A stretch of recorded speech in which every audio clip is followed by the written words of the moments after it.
ॐ वसुदेवसुतं देवं कंसचाणूरमर्दनं देवकी परमानन्दं कृष्णं वन्दे जगद्गुरुं। नारायणसमारम्भां शङ्कराचार्यमध्यमाम् अस्मदाचार्यपर्यन्तां वन्दे गुरुपरम्पराम्। Om Shanti Shanti Shanti. Om. So the bad throat continues, but I hope that you will just ignore it and जो मैटर है उसके ऊपर ध्यान देते हैं। 7-8-9 वर्स 7-8-9 वर्स 7 पहले देखते हैं चैप्टर 6 का। जितात्मनः प्रशान्तस्य परमात्मा समाहितः शीतोष्ण सुख दुखेषु तथा मानापमानयो। इजी है, हमको मीनिंग भी समझ में आ रहा है, लेकिन उसको जीवन में उतारना इजी नहीं है। अर्थ समझना इजी है। क्या कह रहे हैं भगवान? जो जितात्मा है और जो प्रशांत है, जितात्मा यानी जिसने अपने मन को जीत लिया है, जितात्मा। और जो प्रशांत है वह पुरुष, वह व्यक्ति शीत उष्ण सुख दुख मान अपमान में परमात्मा सम्यक प्रकार से स्थित है उसके लिए, अर्थात वो आत्म रूप से विद्यमान है। परमात्मा उसकी आत्मा के रूप में विद्यमान है, तो वो तो कभी छोड़ेगा नहीं। आत्मा तो हमको छोड़ती नहीं है। किसके लिए? कुछ कंडीशंस है। जितात्मनः प्रशांतस्य, जिसका माइंड एकदम ट्रैंक्विल है, प्यूरिफाइड है, निर्मल है, और जिसने अपने माइंड के ऊपर फुल कंट्रोल हासिल कर लिया है। जितात्मा, यहाँ पे आत्मा का मतलब नॉट द अल्टीमेट आत्मा, माइंड, मन। और वो फिर कैसे हो जाता है? जिसका माइंड ट्रैंक्विल है और जिसका अपने माइंड पे कंट्रोल है, वो जो है शीत उष्ण। हमको मालूम है व्हाट इज शीत, व्हाट इज उष्ण, ठंडा गर्म, सुख और दुख, और मान और अपमान, इन सब में वो समान रहता है। तो क्या है? आत्मा, परमात्मा सम्यक प्रकार से स्थित है। The supreme self is experienced under all condition for one who has conquered the mind and is tranquil in cold and heat, in pleasure and pain, in honour and disgrace. मतलब ये जो द्वंद्व है ना, हमारे लिए बहुत अपोजिट हो जाते हैं ना, हमारे लिए तो पेंडुलम जैसा हो जाता है। तो रामसुखदास जी कहते हैं कि ये जो शीत और उष्ण को ऐसा मत लो ठंडा और गर्म। व्हाट इज शीत और उष्ण? Is something which our senses crave for, उनको अच्छा लगता है, सेंसेस के लिए अनुकूल, उसको शीत बोला, कूल। और जो सेंसेस को ठीक नहीं लगता, प्रतिकूल है, उसको बोला गर्म। तो ऐसा हमारा तो दिन भर में ये इंटरेक्शन होता ही रहता है। There are things which we feel it is favourable, things and beings and situation, then there are things which is not favourable. तो हम तो क्या होता है, उसके साथ हमारा माइंड जो है ना, वो ऐसे भटकता रहता है। ये फेवरेबल हो गया, वी आर रिलेटेड, ये अनफेवरेबल हो गया, वी गो इनटू डिप्रेशन।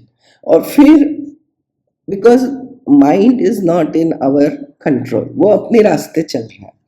तो फिर सुख और दुख, ऐसा कोई जीवन का दिन नहीं हो दिन भर में जबकि कोई सुख और दुख के प्रसंग ना आते हो। कुछ ना कुछ आता ही है। लाइफ है, जिंदा है हम, और सुख और दुख का एक्सपीरियंस न हो, ऐसा हो नहीं सकता। That's how the world is, that's how the body is. कितना सुख देता है शरीर, लेकिन जब बीमार होता है तो सारा टैक्स वसूल कर लेता है। तो सुख और दुख, मान और अपमान, ये हमारे लिए बहुत मुश्किल है। सुख और दुख तो मान लो हम फिर भी परमात्मा के सहारे हैं, परमात्मा के भरोसे हैं। सुख भी देने वाला तुम, परमात्मा दुख भी देने वाला तुम, ऐसे किसी तरह मन को समझा लेते हैं। लेकिन मान और अपमान में समान रहना ये मुश्किल लगता है, क्योंकि जरा हमारे कान है ना, अपनी प्रशंसा सुनने के लिए खुले रहते हैं। It wants to hear the praise. किसी ने तारीफ कर दी, वी आर वेरी हैप्पी, और किसी ने हमारे बारे में कुछ गलत बोल दिया, we are very sad. Actually इतना इम्पोर्टेंस क्यों देना है ना। एक बार अल्बर्ट आइंस्टाइन कहीं पे, he was a very simple man it seems, taxi से जा रहे थे, टैक्सी बुक किया उन्होंने, he was seated at the back and the taxi driver is driving. तो वो टैक्सी ड्राइवर उनको शीशे में पीछे देख रहा है, फिर उसने पहचाना कि ओ ये तो वो फेमस साइंटिस्ट अल्बर्ट आइंस्टाइन है। तो वो टैक्सी वाला बोलता है उनसे, sir I recognise you, you are very smart. अभी वो टैक्सी वाले के स्मार्ट बोलने से वो आइंस्टाइन का जो इंटेलिजेंस या स्मार्टनेस है उस पर कुछ फर्क पड़ता है क्या? मान लो टैक्सी वाला भी बुद्धू भी बोल दे कि आप बुद्धू, कुछ फर्क पड़ता है? तो वास्तविकता में फर्क नहीं पड़ता, लेकिन ये पचता नहीं है। हमको मान और अपमान में समान कैसे रहना है, इसकी प्रैक्टिस करनी पड़ेगी। और मैं आज डिस्कस करूंगी कि हाउ साधक विल प्रैक्टिस फॉर अ सिद्ध। जिसका मन आत्मा में लग गया है ना, उसको ये प्रैक्टिस नहीं करना पड़ता। For him it is natural state of the आत्मा, उसको सब सम दिखता है। तो मान में भी कुछ विशेष, अपमान में भी कुछ विशेष, कुछ नहीं। शीत उष्ण, सुख दुख, ये ना डुअलिटी लेना है। ये जो लाइफ में द्वंद्व आते हैं ना, ऊपर नीचे, हमेशा एक सी स्थिति नहीं रहती है, कभी फायदा होता है, कभी नुकसान होता है। दैट्स, उसी का नाम जीवन है। एक सा जीवन चले तो उसका नाम जीवन भी किधर है? वो तो हम लोग दिखाते हैं ना, इसी जीव ऐसा स्ट्रेट हो गया तो अ पर्सन इज डेड, ऐसा ऐसा होता रहे तो अलाइव।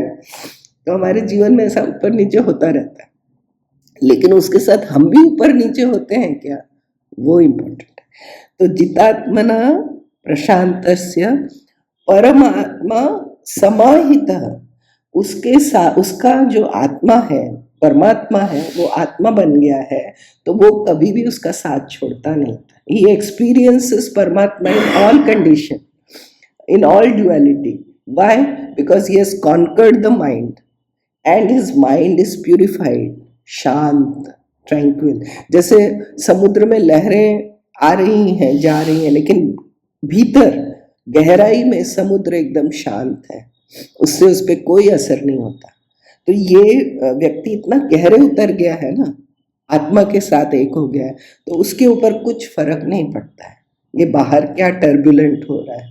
हमको लगता है मान अपमान शीत, इसको बहुत ज्यादा है, जितना इम्पोर्टेंस देना चाहिए उतना ही देना चाहिए। We give undue importance to this मान एंड अपमान। किसी ने तारीफ कर दी, क्या फर्क पड़ता है? किसी ने बुराई कर दी।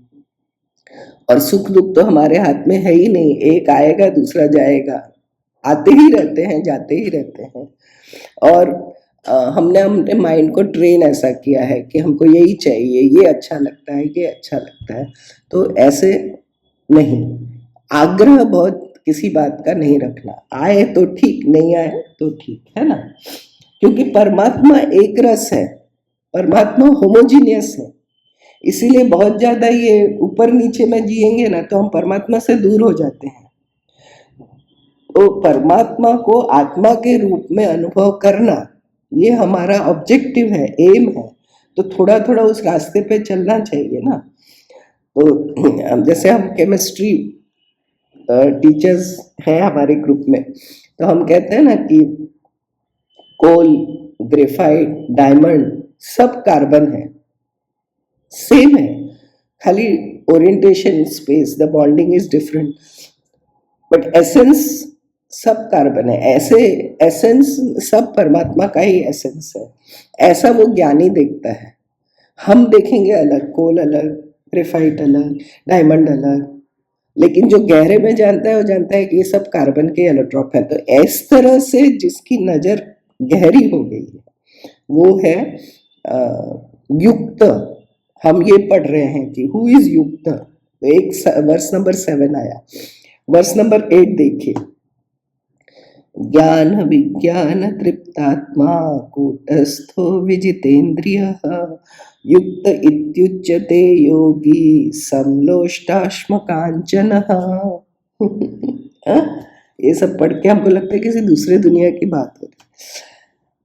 जो योगी ज्ञान और विज्ञान से तृप्त है, जो निर्विकार है, जो जितेंद्रिय है, जिसको मिट्टी, पाषाण और कंचन मतलब पत्थर और सोना समान है, वह युक्त कहलाता है। That is the definition of युक्त। योगी कौन है? So fulfilled through realization, one remains composed and controlled. That yogi is enlightened and treats dirt, stone and gold alike.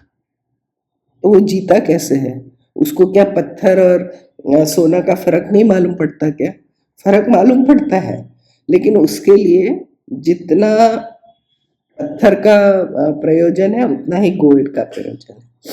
उसको उससे कोई मतलब साधना नहीं है। और ये थोड़ा वर्ड देखते हैं, ज्ञान और विज्ञान। Anybody understands the difference between the two term, ज्ञान एंड विज्ञान, स्पेशली इन गीता? ऐसे तो आपको बहुत सारे मीनिंग मिलेंगे, आप गूगल करेंगे तो, लेकिन गीता में जब ज्ञान विज्ञान एक साथ आते हैं ना, तो ज्ञान मतलब the scriptural knowledge, the knowledge about the आत्मा जो हमने पढ़ा, और विज्ञान मतलब उसको जब एक्सपीरियंस किया, जब इंटरनलाइज किया, तो उसको बोलते हैं विज्ञान। और रामकृष्ण परमहंस कितना अच्छी तरह समझाते थे, बोले जैसे दूध है, आपने दूध के बारे में सुना, दूध ऐसा होता है, उसका पीएच इतना होता है, वो ऐसा है ना, ऑल दैट, तो दैट इज ज्ञान अबाउट द दूध, मिल्क, और आपने उसको पी लिया, अब क्या हो गया वो? विज्ञान। You have experienced it, the taste. तो ज्ञान और विज्ञान ऐसा जिनका हो गया है, those who have realised. And तृप्त आत्मा, आत्मा जो है वो सदैव तृप्त है, आत्मा में कोई कमी है ही नहीं, उसको कुछ चाहिए नहीं, तो वो तृप्त है। और कूटस्थ निर्विकार है, उसमें कोई चेंज नहीं होता। विजितेंद्रिय, he has conquered all his senses.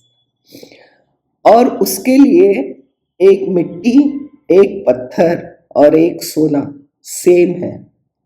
जिसका जो योगी ऐसा है उसको कहते हैं भगवान युक्त योगी। गीता में योगी की बहुत सारी डेफिनेशन है, चैप्टर 5 में आया, चैप्टर 4 में आया, चैप्टर 6 में भी आएगा, लेकिन यहाँ पे उन्होंने पूरा डिफाइन किया, युक्त इत्युच्यते योगी, उसको योगी कहते हैं, जिसके लिए ऐसा है। तो क्या उनको पता नहीं चलता कि ये मिट्टी है, ये सोना है? क्या इतना बच्चों जैसा उनका अंडरस्टैंडिंग है? नहीं, उनको अंडरस्टैंडिंग मालूम है कि ये सोना है, इसका ये यूज हो सकता है, लेकिन उनको पर्सनली उससे क्या मतलब है? उनको सोना है या मिट्टी है, किसी से कोई लेना देना नहीं। आपको एक स्टोरी से समझाते हैं तो थोड़ा समझेगा ये लोग कैसे जीते हैं। वृंदावन में एक सनातन गोसाई, उनका मंदिर भी है, एक फेमस वैष्णव संत हुए, और एकदम विरक्त, मतलब उनके झोपड़ी में कुछ भी नहीं था, बोलते एकदम विरक्त संत थे। ऐसा बोलते हैं कि बालकृष्ण उनके पीछे पीछे चलते थे कि अरे थोड़ी मेरी भी पूजा कर लिया कर, इस तरह का के साधु। और वो एकदम विरक्त साधना में रहते थे, सुबह जाके यमुना जी में स्नान करेंगे, आके दिन भर जप करते थे। तो एक दिन उनके पास एक व्यक्ति आया, वो बोला मैं बहुत दूर से आया हूँ, मेरे सपने में शंकर भगवान आया। वो बोला मैं शंकर का भक्त हूँ, मैं बहुत गरीब हूँ, तो मैं शंकर से धन मांग रहा था, तो शंकर भगवान मेरे सपने में आए और मुझे बोले कि वो वृंदावन में जो सनातन गोसाई है ना, उनके पास जाना, उनके पास खजाना है कुछ, वो तुमको देंगे तो तुम्हारी दरिद्री दूर हो जाएगी। तो मैं आया हूँ आपके पास। लेकिन ना उसके मन में बहुत ही डिसअपॉइंटमेंट हुआ वो झोपड़ी देख के, और बैठने को स्टूल भी नहीं है, और मुझे कहाँ भेज दिया शंकर भगवान ने, तो इतना दूर से आया वो। लेकिन फिर शंकर भगवान ने भेजा है तो ज़्यादा कुछ सोचने नहीं है, तो प्रणाम करके बैठा। बोला सर, उन्होंने कहा कि आपके पास कुछ खजाना है। अब ये सनातन गोसाई सोचने लगे कि शंकर भगवान ने भेजा तो मेरे पास कुछ तो ऐसा होगा, क्या है, लेट मी थिंक। बोले मेरे पास तो ऐसा कुछ है नहीं। फिर बोले हाँ हाँ हाँ, याद आया, आज से कुछ महीने पहले मैं स्नान करके आ रहा था यमुना जी से, तो मुझे एक पत्थर मिला। तो वो पत्थर थोड़ा स्पेशल था, मुझे देखते ही समझ में आया। तो मैंने सोचा कि यमुना जी मुझे क्यों ये पत्थर दे रही है, क्योंकि मेरे लिए तो कुछ काम का नहीं होगा। तो बोला, मैंने उसको देखा तो वो पारस पत्थर है, मतलब लोहे को सोना बनाता है, ऐसा पत्थर है। तो मैंने सोचा कि इसका मेरे लिए तो काम नहीं है, लेकिन मुझे दिखा तो कुछ तो बात होगी। तो बोले एक चिन्ह बना के एक पर्टिकुलर पेड़ के नीचे उसको उन्होंने गाड़ दिया, और उधर एक सिंबल लगा दिया कि याद रहे कभी। तो बोले वो तो मैं भूल भी गया, लेकिन अभी तुम आए हो, बोल रहे हो, तो मुझे याद आया। तुम जाओ, ऐसे ऐसे वहां पे एक पेड़ है, उधर एक ऐसा सिंबल है, उसके नीचे तुम खोदो, तुमको वो पत्थर मिलेगा, वो पारस है। ये आदमी बड़ा खुश हो गया, बोला अरे अजीब आदमी है, इतना बड़ा पत्थर को छोड़ के भूल भी गया कि कहाँ है। तो ये गया और सच में उसको मिल गया, वहां खोदा तो पारस। अब लोहे को सोना बना सकते, means how much money you can make. पर जैसे ही पत्थर मिला ना, उसको डर लगा। क्या डर लगा कि राजा को मालूम पड़ेगा तो राजा ये ले लेगा, क्योंकि ये तो राज्य की संपदा है, या तो फिर मुझसे कोई छीन भी सकता है, चोरी भी हो सकती है ना, थोड़ा इनसिक्योरिटी हो गई। फिर भी सोचा चलो यार, इतना बड़ा पत्थर मिल गया, मेरी सारी दरिद्री दूर हो गई। तो बोला एक बार मैं प्रणाम कर लेता हूँ स्वामी जी को, गोसाई महाराज को, कि आपकी कृपा से मुझे ये मिला। तो आया उधर, उनको प्रणाम किया, उनको बोला कि मुझे पारस मिल गया और थैंक यू सो मच। अब वो बोले अच्छा ठीक है, चलो तुम्हारा काम हो जाएगा। और वो गया, जाने लगा। तो फिर उसके मन में आया कि ये व्यक्ति जो है, ये इतना पीसफुल है और इतना तृप्त लग रहा है, और इसको इसके कोई यूटिलिटी नहीं है, क्योंकि ये तो उसको मिला था, he could have used it. That means इसके पास कोई खजाना है जो इससे भी ज्यादा प्रेशियस है, तभी तो इसने इसको छोड़ दिया पत्थर समझ के। तो वो खजाना क्या है? And then he comes back and then he asks him, sir आपके पास कोई और खजाना है, ऐसा लगता है मुझे, जो इससे भी ज्यादा वैल्यूएबल है। तो उन्होंने कहा हाँ, मेरे पास है, परमात्मा का खजाना है, उनका नाम है, परमात्मा मेरे साथ है, इससे बड़ा खजाना कुछ नहीं हो सकता। उस खजाने के आगे ये जो तुम्हारा पारस है, ये भी मेरे लिए स्टोन जैसा ही है। फिर वो व्यक्ति बोला कि तो शंकर भगवान ने जो मुझे कहा था कि आपके पास खजाना है, वो इस खजाने की बात किए होंगे, वो इस पत्थर की बात नहीं किए होंगे। तो वो जाके वो पत्थर यमुना में जी में डाल दिया, और फिर आके उनका शिष्य बन गया। तो ये एक स्थिति होती है संत की, कि for him it loses its purpose, for us it has a purpose. Why? Because उससे हमारा सिक्योरिटी होगा, we can make money out of it, you know, lot many things are there, why we possess gold and all. तो उसके लिए उसका purpose ही खत्म हो गया ना।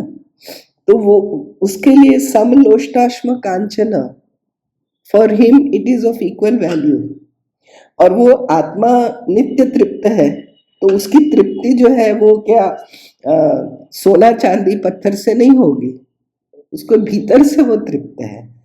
तो ये बात हमको भी समझ में आनी चाहिए कि हमको एज अ साधक, हमको विषय से वैराग्य हो और ईश्वर से अनुराग हो, ये बढ़ाना है हमको। जहां जहां हमारा बहुत ज्यादा अटैचमेंट है ना किसी चीज से, उसको काटना है। कैसे काटेंगे? कैंची से नहीं, विवेक विवेक विवेक रूपी कैंची से. By this, is it really going to solve my problem of this life and death, of old age and death? No. So, undue importance नहीं देना है, इनके लिए तो कोई इम्पोर्टेंस ही नहीं है. ये वाला श्लोक तो मुझे लगता है फिर भी हम ना अगर थोड़ा ओपन माइंड से सोचे तो हम ये कर सकते हैं.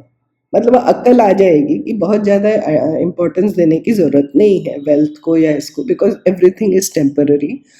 आज है कल नहीं रहेगा, कुछ पता नहीं है. तो we can train our mind. But जो नेक्स्ट श्लोक है ना, वर्स नंबर 9, वो मुश्किल है. क्यों मुश्किल है? क्योंकि it is dealing with the living beings.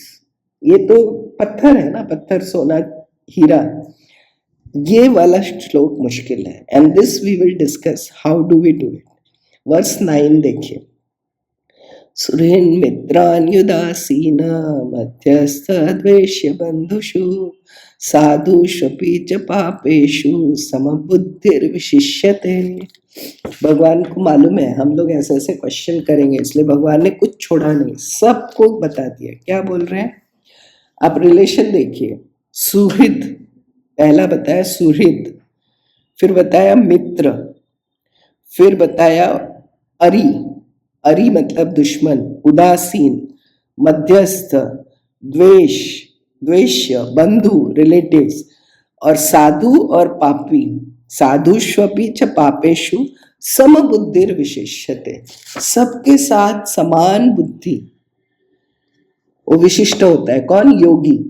सो किस किस के साथ? सुहृद के साथ, मित्र के साथ, शत्रु के साथ, उदासीन, मध्यस्थ, अप्रिय और बंधुओं में, सज्जनों में और पापियों में भी समबुद्धि विशिष्ट होता है. ये कैसे हो सकता है? समबुद्धि पापी और साधु में? नॉट फॉर अस, फॉर ज्ञानी it is possible. So towards सुहृद, friend, enemy, indifferent person, neutral person, antagonist, relatives, and towards saints and sinners, one who has equanimity, he is best. तो इसका हमको प्रैक्टिस तो करना पड़ेगा. तो who is सुहृद? अभी हमने चैप्टर 5 किया. चैप्टर 5 का लास्ट वर्स, वर्स 29 में सुहृद आया. What is the meaning of सुहृद? निजी स्वार्थ के बिना दूसरों का कल्याण करने वाला. या वेरी गुड कनक जी. यस, बिना किसी स्वार्थ के दूसरों का भला करने वाला, वो है परमात्मा, वो है संत, संत लोग. ये दो हम गिन सकते हैं कि जिनको हमसे कुछ चाहिए नहीं और फिर भी वो हमारा भला करते हैं. तो सुहृद, भगवान बोलते हैं मैं सबका सुहृद हूं, डिक्लेयर्ड. मैं सबके ऊपर उपकार करता हूं बिना कुछ चाहे. सुहृद, मित्र, हमारे जो फ्रेंड्स हैं. शत्रु, बहुत सारे शत्रु थे. देखो ये सब है ना हमारे प्रारब्ध की भी कमाई है, जन्मों की कमाई है. बिना कारण भी कुछ लोग शत्रुता करते हैं. हमारा उनसे कोई ज्यादा वो नहीं है, but still they hate us, they don't like. क्या करेंगे, ऐसा है. उदासीन, उदासीन मतलब इनडिफरेंट, उनको न लेना न देना. देन मध्यस्थ, मध्यस्थ यानी मेडिएटर. शादी में होते हैं ना मध्यस्थ, लड़का लड़की दोनों का भला चाहते हैं. जैसे यूएन मेडिएट करता है ना दो देशों की लड़ाई में, ऐसा मध्यस्थ. और द्वेष्य, द्वेष्य मतलब है ना दुश्मन, और द्वेष करने में थोड़ा फर्क है. जो दुश्मन है ना अरि, वो डिक्लेयर्ड दुश्मन है, मतलब वो ओपन बोलता है कि I hate you, I don't like you.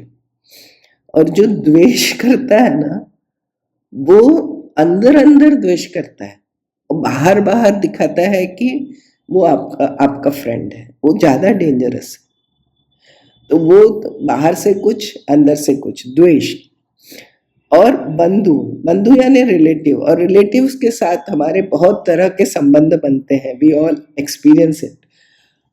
और फिर साधु और पापी, जो सज्जन है और जो पापी पुरुष है, सब में समान बुद्धि रखता है, वो है योगी। लेकिन मैं आपसे पूछती हूं कि फॉर अ साधक क्या करना है? हमको तो साधु साधु दिखना चाहिए और पापी पापी दिखना चाहिए, तभी तो हम उसको अवॉइड करेंगे, है ना? Isn't it? Yes, we have to। लेकिन ये जो हम किसी को एकदम स्ट्रॉन्ग लेबल लगा देते हैं और फिर हम सोचते हैं कि ये ऐसा ही है, कैटेगराइज कर देते हैं ना, वो नहीं करना है।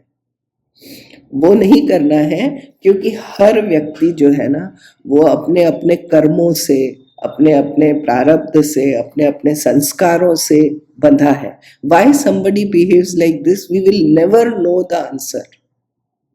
In fact, why I behave like this, इसको भी ढूंढने जाएंगे तो बहुत मुश्किल है, क्योंकि ये बड़ा कॉम्प्लिकेटेड है, गहना कर्मणो गति, है ना?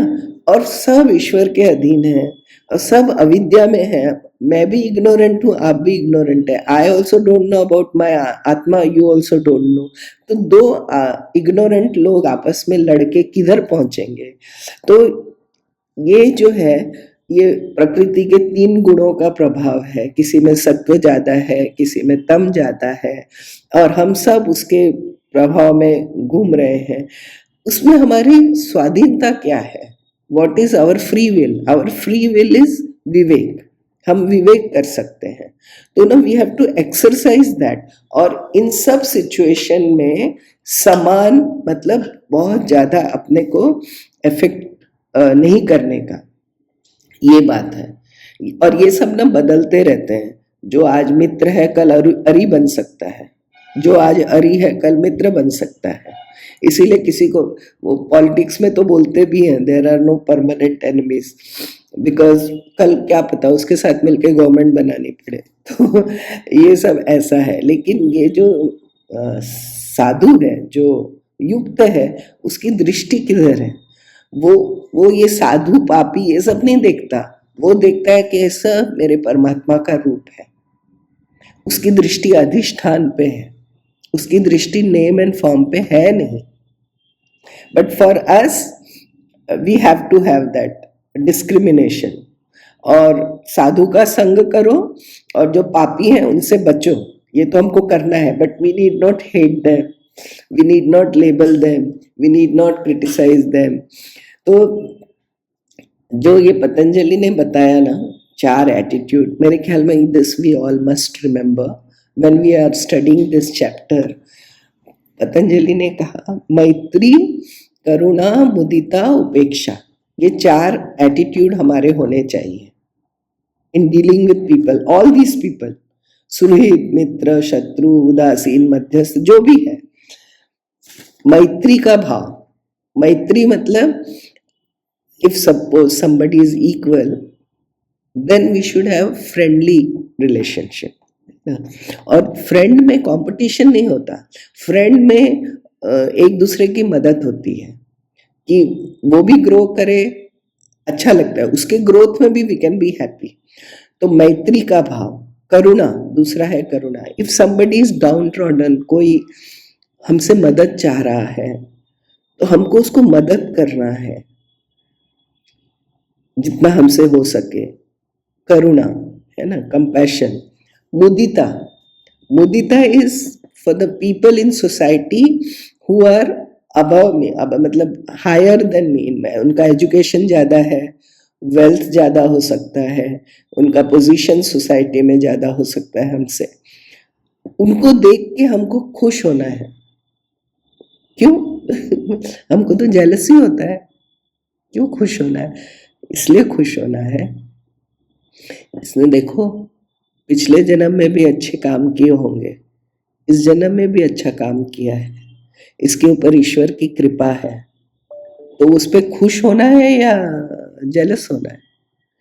तो मुदिता, दूसरे की ग्रोथ से खुश होना। और 4th है उपेक्षा। This is for the people who are toxic, this is for the people who are coming in our way spiritual journey, उनको इग्नोर करना है। उपेक्षा मतलब मीरा ने तुलसीदास को चिट्ठी लिख के पूछा, मीरा आप हमारी तो क्या प्रॉब्लम है जो मीरा ने झेला होगा। तो मीरा ने लिखा तुलसी बाबा को कि कोई अगर आपके और राम के बीच में आए तो उसके साथ कैसा व्यवहार करना चाहिए। तो तुलसी बाबा ने कहा उसको छोड़ देना है, जो आपके और राम के बीच में आ रहा है उसकी उपेक्षा करो। तो ये हमारे लिए इम्पोर्टेंट है कि जो टॉक्सिक लोग हैं हमको उनसे बचना है, क्योंकि हमारा our mind is not yet that tranquil, that purified, so it gets affected by negative company. तो ये हमको ध्यान रखना है। मैत्री, करुणा, मुदिता, उपेक्षा। मैत्री में कंपटीशन ना हो, करुणा में ईगो पफ्ड अप ना हो, किसी आई हैव हेल्प्ड हिम, मुदिता में जेलसी नहीं आनी चाहिए, और उपेक्षा we have to just ignore. तो हमको क्या करना है, हमारे देखो लाइफ में 4 गेट कीपर हैं, हमको परमात्मा की ओर जाना है ना। तो लाइफ में 4 गेट कीपर हैं। कौन कौन से गेट कीपर हैं? एक है self control. If the mind is not in our control we can not talk of साधना एट ऑल। ये ध्यान योग ये सब हमारे लिए दूर की कौड़ी है। तो पहला है सेल्फ कंट्रोल। फिर है आत्मविचार, ये जो पढ़ाई करनी है, आत्मा का विचार करना है, गीता जी को बार बार सुनना है ये। और फिर संतोष, थोड़ा सा कहीं तृप्ति होनी चाहिए कि परमात्मा ने जो दिया है अच्छा है, हम उसको बेहतर कर सकते हैं, अच्छा कर सकते हैं, लेकिन उसी के पीछे अपना जीवन बिल्कुल लगा देना। और साधु संग, ये सत्संग जो है क्योंकि आपको ये कहाँ से पुष्ट होता है। मैंने कहा ना कि मैंने लाइफ में बनारस में हरिद्वार में ऐसे कई संत देखे जो ऐसे जीते हैं। तो उनको देखने से अपने को विश्वास होता है कि अरे ये जो बोल रहे हैं ये ऐसे जिया जा सकता है। तो ये इम्पोर्टेंट है कि हम इस तरह से जिए, लेकिन हमारा आदर्श ये होना चाहिए कि हमारे मन पे इन विकारों का कोई फर्क ना पड़े। इतना अपने हमको मन को फोर्टिफाई करना है, इतना अपने मन को सुदृढ़ करना है। That's how the Sadhana will progress. तो इसके आगे ये जो चैप्टर है ना, इसके कुछ लोग जो हैं वो सन्यासी के लिए ही है। जैसे verse number 10, it is not for गृहस्थ। लेकिन हम वो सन्यासी के लाइफ से एज अ गृहस्थ, एज अ संसारी कुछ सीख सकते हैं। वो सीखना जरूरी है, उसको छोड़ नहीं सकते। No no no, this is not for me. अभी इसीलिए ये जो वर्स 10 है मैं नेक्स्ट क्लास में लेती हूँ, बिकॉज इस बैड थ्रोट के साथ आप लोगों ने बेयर किया। Thank you so much. अगली क्लास में करते हैं। ओम पूर्णमदः पूर्णमिदं पूर्णात् पूर्णमुदच्यते पूर्णस्य पूर्णमादाय पूर्णमेवावशिष्यते। ओम शांति शांति शांति। ओम श्री कृष्णार्पणमस्तु।